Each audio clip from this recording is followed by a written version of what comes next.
കലാലയമുറ്റങ്ങളിൽ ഓണനിറങ്ങൾ പടരുകയാണ്. Palakkad Mercy കോളേജിൽ കലിക്കയുമായി വിദ്യാർത്ഥികളുടെ ആഘോഷപൂരം. പൂക്കളവും തിരുവാതിരയും മാവേലിയും ഓണസദ്യയും ശിങ്കാരിമേളവും ഓണത്തിന്റെ തനിമയും യുവത്വത്തിന്റെ ആവേശവും ഒരുമിച്ചപ്പോൾ ക്യാമ്പസ് ഉത്സവ ലഹരിയിലായി. എക്കണോമിക്സ് ആൻഡ് സോഷ്യോളജി വിഭാഗവും ബോട്ടണി വിഭാഗവും സംയുക്തമായി സംഘടിപ്പിച്ച ഓണാഘോഷത്തിന് കലിക എന്നായിരുന്നു പേരിട്ടത്. കേരളത്തിന്റെ തനത് ഓണപാരമ്പര്യങ്ങളെ പുതുതലമുറയുടെ ആഘോഷരീതികളുമായി ചേർത്തിണക്കിയായിരുന്നു പരിപാടികൾ. ഓണാഘോഷത്തിന്റെ തുടക്കം കുറിച്ചത് മാവേലിയുടെ വരവോടെയായിരുന്നു. മഹാബലിയുടെ സ്മരണകളെ വരവേറ്റുകൊണ്ട് വിദ്യാർത്ഥികൾ ഒരുക്കിയ സ്വീകരണം ആഘോഷത്തിന് വേറിട്ട ഭംഗി നൽകി. പൂക്കളത്താൽ അലങ്കരിച്ച കലാലയമുറ്റം ഇതിനകം തന്നെ ഓണത്തിന്റെ നിറങ്ങൾ അണിഞ്ഞിരുന്നു. ഓണാഘോഷത്തിന് കൂടുതൽ ആവേശം പകർന്നത് മെഗാ തിരുവാതിരയായിരുന്നു. പരമ്പരാഗത വേഷത്തിൽ അണിനിരുന്ന വിദ്യാർത്ഥികൾ ഒരുമിച്ച് ചുവടുവെച്ചപ്പോൾ കലാലയമുറ്റം തിരുവാതിരയുടെ താളത്തിലായി. ഇതിനു പിന്നാലെ വിവിധ നൃത്ത പരിപാടികളും അരങ്ങേറി.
ആഘോഷങ്ങൾക്ക് രുചി പകർന്നത് ഓണസദ്യയായിരുന്നു.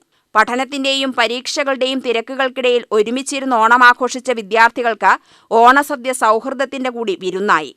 ഉച്ചയ്ക്ക് ശേഷം അരങ്ങേറിയ ശിങ്കാരിമേളം ആഘോഷത്തിന്റെ ആവേശം ഇരട്ടിയാക്കി. താളമേളങ്ങളുടെ അകമ്പടിയിൽ വിദ്യാർത്ഥികൾ ആഘോഷത്തിൽ സജീവമായി പങ്കെടുത്തു. ഓണം വെറുമൊരാഘോഷമല്ലെന്നും കേരളത്തിന്റെ സംസ്കാരത്തെയും പാരമ്പര്യത്തെയും പുതിയ തലമുറയിലേക്ക് കൈമാറുന്ന അവസരമാണെന്നും കലിക ഓർമ്മിപ്പിച്ചു. UTV news, Palakkad.